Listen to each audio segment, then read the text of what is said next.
Assalamualaikum warahmatullahi wabarakatuh. Selamat sore Tribuners. Kali ini spesial, kita akan berbincang dengan Gubernur Provinsi Kalimantan Utara dalam rangka HUT Kaltara yang ke-10.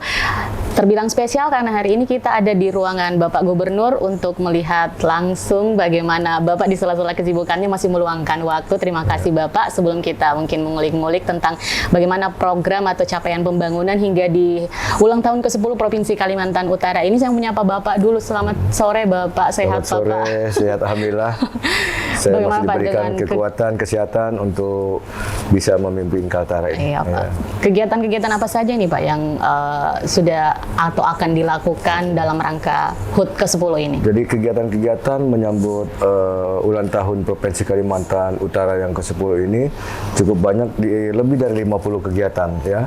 Kegiatan olahraga kemasyarakatan, kemudian olahraga tradisional yang bisa langsung masyarakat nikmati, gerak jalan sehat. Yeah. Itu di beberapa tempat sudah kita lakukan, bukan satu tempat saja gerak jalan sehat ini, tapi ada 4-5 tempat kita laksanakan bersama masyarakat langsung, kemudian bakti-bakti sosial, kemudian penyuluhan-penyuluhan, pelayanan kesehatan masyarakat, ya, berobat, pengobatan gratis dan sebagainya. Cukup banyak rangkaiannya Cukup Pak, banyak rangkaiannya dari akhir November kemarin sampai di bulan Desember. Kegiatan ini berjalan terus ya aja. Jadi saya sampaikan tadi sudah lebih kurang 50 dan dalam rangka ini juga kita akan melaksanakan Kaltara Fest ya selama 1 minggu full untuk memberikan hiburan ke masyarakat. Okay. Untuk tahun ini Pak, tema yang diangkat Provinsi Kalimantan Utara sendiri, spirit seperti apa yang ingin diusung di ulang tahun Jadi ke-10 ini? temanya ini bangkit bersama, Kaltara di hati.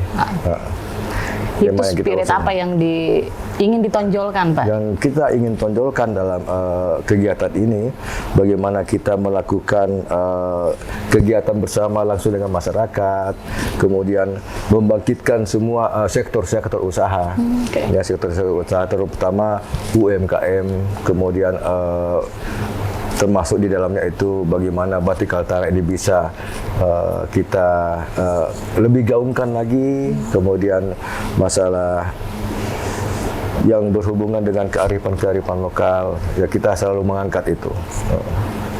Ini Pak, kalau kita berbicara soal visi dan misi pembangunan Bapak di pemerintahan kali ini, untuk periode ini, kira-kira apa yang menjadi PR besar Pak? Ya. Jadi memang sesuai dengan RPJMD kami ya 2021-2026. Ya sebenarnya program ini kan 5 tahun harusnya, ya, karena kami terpotong oleh adanya pilkada serentak di 2024. Ya otomatis kami harus mengejar ini untuk bisa mencapai 100%.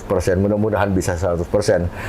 Namun kalau dalam perjalanannya itu tidak mencapai 100%, harap maklum karena masa kerja kami hanya 3,5 tahun. Ya terpotong 1,5 tahun oleh pilkada serentak. Jadi dalam RPJMD itu kita sudah susun ada 10 program prioritas, ya 10 program prioritas.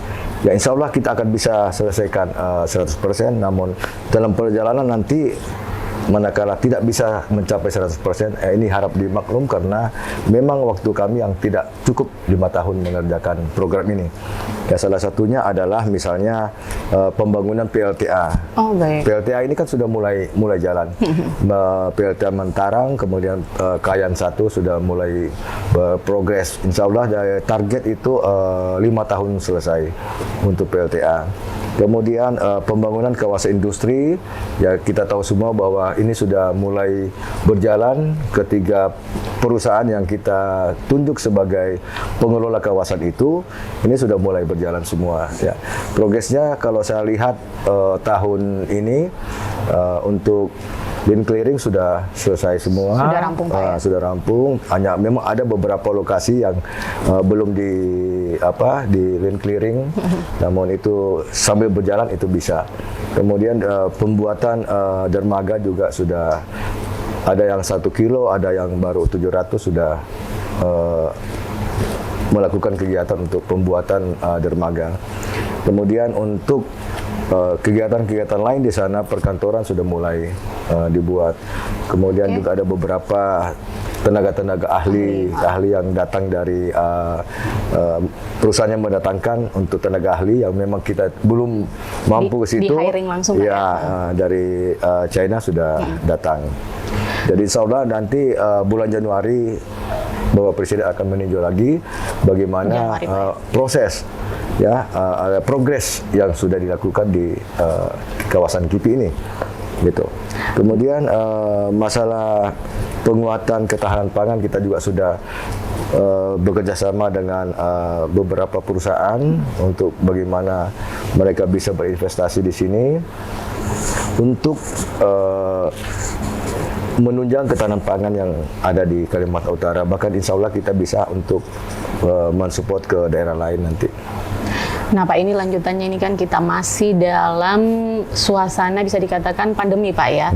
Nah dari pandemi COVID itu sendiri kira-kira program pembangunan di sektor apa yang cukup terimbas dan mungkin sampai hari ini belum bisa dilakukan atau belum terlihat progresnya sama sekali atau seperti apa Pak? Kalau walaupun situasi pandemi, tapi untuk progres pembangunan tetap jalan, walaupun belum selesai, ya. Tapi kita upayakan, misalnya pembangunan gedung DPRD, kita upayakan 2023 sudah selesai. Kemudian kantor-kantor lain juga kita usahakan di 2023 juga sudah tuntas.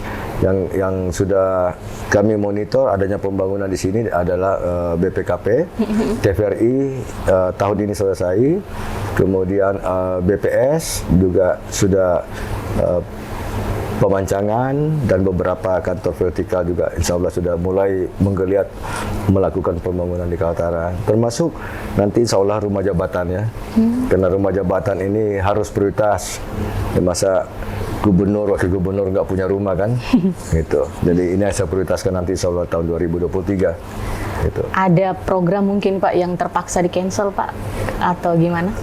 Yang di cancel selama pandemi tidak ada yang tercancel, hanya memang dikurangi misalnya anggarannya ini 15 miliar, kita refocusing 5 miliar, 10 miliar yang jalan. Tapi tetap berjalan. Ya, Pak ya. Itu termasuk pembuatan jalan arteri di Sebatik, kemudian di Nunukan, kemudian di beberapa kabupaten yang kita lakukan itu sudah tetap berjalan, namun tidak tuntas. Artinya karena ada refokusi anggaran tadi. Tetapi yang kemarin refokusi anggaran kita sudah tutupi di tahun 2022 dan alhamdulillah sudah selesai juga. Pak, kalau menyinggung di internal birokrasi sendiri Pak, ini kira-kira bagaimana dari Provinsi Kaltara sendiri, khususnya di kepemimpinan Bapak Zainal ini untuk memperbaiki sumber daya manusia yang ada di internal birokrasi? Kabarnya ada mutasi besar-besaran atau gimana? Kalau mutasi besar-besaran tidak ada. Ya, hanya yang tahun 2021 itu Eselon 2. Ya, Eselon 2 memang kan kita ada beberapa pergantian. Itu kita sudah lakukan sesuai prosedur. Oh, berarti sudah ada pembenahan struktural birokrasi itu Pak ya? Betul. Artinya kita melalui seleksi terbuka. Jadi dari daerah manapun yang mau ikut seleksi, silakan. Kita tidak menutup itu. Dan kita juga memilih 3 yang terbaik lah dari hasil seleksi itu. Artinya kalau misalnya pesertanya di situ hanya 2, ya kalau itu hanya 1 yang memenuhi syarat, yang 1 yang kita ambil. Kemudian yang dari 3 calon yang sudah lulus seleksi dan mempunyai nilai bagus, kita lihat juga profesional ya untuk jabatan itu, ya kita akan tetap memilih di antara 3 yang betul-betul yang punya pengalaman, kemudian yang punya basic dan juga punya kemampuan untuk mengelola OPD itu. Tapi bagaimana kemudian menghindari, ini kan kita bicara soal like dan dislike-nya Pak, itu tidak bisa kita hindari. Bagaimana keterbukaan dalam fit and proper test-nya itu sendiri Pak? Untuk menghindar dari sisi lelang jabatan misalnya, untuk menghindari adanya anggapan suka dan tidak suka. Jadi kalau suka tidak suka itu saya tidak pernah lakukan itu. Saya suka orang yang profesional dan mau bekerja. Itu artinya dalam seleksi ini betul-betul kita lakukan sesuai aturan yang berlaku ya. Artinya jangan sampai kita menabrak rambu-rambu yang sudah diatur ya, undang-undang yang mengatur masalah bagaimana prosedur seleksi itu, bagaimana siapa-siapa tim seleksi di situ, dan itu semua sudah melalui prosedur dilakukan secara akuntabel, Pak. ya, akuntabel, dan setiap tahapan kita umumkan. Setiap tahapan, misalnya tahapan administrasi, kita umumkan bahwa yang lulus ini. Kemudian tahapan wawancara, tahapan pengalaman dia bekerja, itu kita selalu umumkan. Setiap selesai seleksi kita umumkan. Baru kita rangkum nilai-nilai itu menjadi satu nilai yang akhir. Sejauh ini Pak, kalau kita bicara soal pembangunan di Kaltara sendiri Pak, seperti tadi ada cukup banyak hal yang menarik untuk dijual di luar. Sekarang yang menjadi andalan Kaltara sendiri apa Pak? Bak wanita cantik ini yang jadi primadona untuk investor baru itu apa Pak?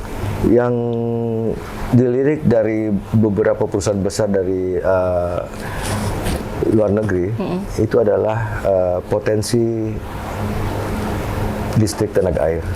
PLTA.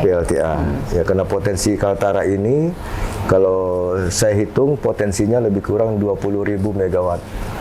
20.000 megawatt itu yang fantastis sekali ya, dengan jumlah itu bisa menerangi Pulau Jawa, Sulawesi, ya, Kalimantan itu. Dan inilah yang banyak dilirik. Tapi kan kita harus melihat juga jangan sampai sungai ini sudah ada memiliki izin kemudian kita tawarkan ke orang lain, nggak boleh. Ya, nggak boleh. Artinya kalau sudah ada yang memiliki izin kita nggak boleh. Kita carikan lagi alternatif lain di sungai ini yang belum belum ada yang memiliki izin. Ini yang kita tawarkan. Itu walaupun potensinya misalnya hanya 250 megawatt, yang penting ada potensi itu. Untuk bersama-sama bagaimana potensi-potensi yang ada di Kaltara ini semua bisa kita akomodir, kita bisa menjual ke pemilik-pemilik modal. Ada penjajakan Pak dari investor baru sejauh ini? Sudah banyak yang mau datang ke sini untuk menjajaki itu. Saya bilang silahkan datang ke Kaltara, kami akan mempermudah proses perizinan, kami akan mempercepat proses perizinan sehingga kalian bisa membawa uang ke Kaltara untuk membangun bersama-sama di Kaltara. Kalau proyek KIPI Pak sejauh ini perkembangannya seperti apa Pak? Proyek KIPI sudah berjalan lebih kurang kalau saya lihat dengan persentase ya sudah 10% sudah jalan. Sudah ya. Yang rencananya Pak Jokowi mau datang di Januari itu Pak? Iya. Januari nanti Januari. ya Pak, untuk dan nanti sana kan fasilitas-fasilitas semua harus mereka siapkan gitu. Mereka siapkan artinya di situ harus ada rumah sakit, di situ ada hotel, di situ ada pusat perbelanjaan. Itu harus ada karena banyaknya kegiatan, banyaknya pertambahan manusia di sana nanti ya. Itu pasti akan didukung oleh fasilitas-fasilitas pendukung lainnya. Penyerapan tenaga kerja lokal gimana Pak? Jangan sampai kita cuma ngambil dari luar. Itu prioritas saya. Saya sampaikan kepada 3 perusahaan yang kita tunjuk supaya harus berdayakan yang masyarakat lokal. Termasuk perusahaan-perusahaan lokal juga harus diberdayakan. Misalnya kemarin saya sampaikan kalau hanya masalah land clearing tidak usah orang luar datang ke sini untuk melakukan kegiatan itu. Cukup perusahaan-perusahaan lokal yang bisa mengerjakan itu. Kalau alat-alat berat mereka juga punya semua. Iya betul. Gitu. Kalau untuk sektor pelayanan publik sendiri Pak, misalnya kesehatan, pendidikan, dan yang jadi perhatian kalau untuk Kaltara ini kan perbatasan Pak. Itu seperti apa kalau? Ya perbatasan tetap menjadi perhatian kita. Sektor publik. Ya sektor misalnya kesehatan di sana kita sudah buat rumah sakit Pratama juga ada. Ya sudah berjalan. Itu ada di wilayah Krayan. Dan peralatan sarana-sarana prasarana di rumah sakit juga sudah dilengkapi oleh pemerintah. Kemudian juga sekarang ini kita memberikan sertifikat gratis kepada masyarakat perbatasan. Ya, jadi masyarakat perbatasan yang lahannya belum disertifikatkan, kita untuk dilakukan pendataan, kemudian nanti kita lakukan penyerahan sertifikat gratis. Insya Allah nanti setelah upacara kita akan lakukan perwakilan masyarakat perbatasan menerima sertifikat tersebut. Sertifikat ya sama dengan progres kita bagaimana mensertifikatkan masalah tambak-tambak masyarakat yang belum sertifikat. Apa mungkin terakhir pesan-pesan Pak dalam rangka HUT Kaltara yang ke-10 ini, mungkin ada harapan atau pesan yang ingin disampaikan khususnya untuk masyarakat Kaltara, bagaimana kemudian Provinsi Kaltara di usianya yang ke-10 tahun ini untuk menjadi provinsi yang saat berangkat menjadi daerah otonom, betul-betul menjadi daerah otonom yang mampu memberdayakan masyarakat di daerah. Ya, baik. Dalam kesempatan ini saya Gubernur Kalimantan Utara Terhadap saya Arifin Paliwang SIM mengucapkan selamat Dirgahayu Provinsi Kalimantan Utara yang ke-10. Semoga Provinsi Kalimantan Utara bisa lebih baik, bisa lebih maju, dan masyarakatnya bisa lebih sejahtera. Kenapa ini saya sampaikan bahwa di mana-mana saya sampaikan bahwa Kalimantan Utara ini merupakan serpihan surga yang diturunkan oleh Allah Subhanahu wa taala, Tuhan Yang Maha Kuasa, sehingga potensi-potensi yang luar biasa di Kalimantan Utara ini bisa kita berdayakan secara maksimal untuk kesejahteraan masyarakat Kalimantan Utara. Dan mari kita bersama-sama menjaga kondusivitas di Kaltara, menjaga keharmonisan, menjaga keakraban di Kalimantan Utara, sehingga kita bisa bersama-sama membangun Kalimantan Utara yang kita cintai bersama. Saya kira itu yang saya sampaikan. Oke, luar biasa. Seperti yang disampaikan tadi bahwa Kaltara ini adalah serpihan surga yang di tangan kepemimpinan Bapak Zainal Arifin Paliwang dan Pak Jansen. Kita akan melihat bagaimana perkembangan Kaltara dari periode kepemimpinan Bapak. Insya Allah seperti harapannya tadi, memberdayakan masyarakat di daerah, UMKM juga. Kemudian bagaimana birokrasi di sektor pelayanan publik di daerah perbatasan juga menjadi concern dari Bapak Gubernur kita. Semoga dengan harapan yang beliau sampaikan tadi bisa betul-betul menjadikan Provinsi Kalimantan Utara ini di usianya yang ke-10. Ini juga saya sampaikan bahwa insya Allah untuk konektivitas antar daerah di awal 2024 insya Allah sudah tersambung Malino Krayan. Oh, luar biasa itu yang sehingga kita tidak ada ketergantungan lagi ya. Nggak ada ketergantungan lagi dari pihak negara tetangga untuk masalah pemasukan barang-barang ke saudara-saudara kita yang ada di perbatasan. Oke, itu salah satu komitmen Bapak Gubernur kita dalam peningkatan kesejahteraan masyarakat di perbatasan. Komitmen koneksi beberapa daerah ya. Bisa dikatakan ini menjadi hadiah yang spesial ulang tahun Kaltara yang ke-10 Pak untuk masyarakat perbatasannya, luar biasa. Baik, itu tadi Tribuners perbincangan kita dengan Bapak Gubernur Provinsi Kalimantan Utara Pak Zainal Arifin Paliwang. Semoga bisa menjadi spirit baru untuk HUT Kaltara yang ke-10 ini, dan tentunya seperti amanat beliau setiap pertemuan, itu Kaltara di hati Pak. Ya, Kaltara di hati. Assalamualaikum warahmatullahi wabarakatuh. Waalaikumsalam warahmatullahi wabarakatuh. Terima kasih sudah nonton. Jangan lupa like, subscribe, dan share ya.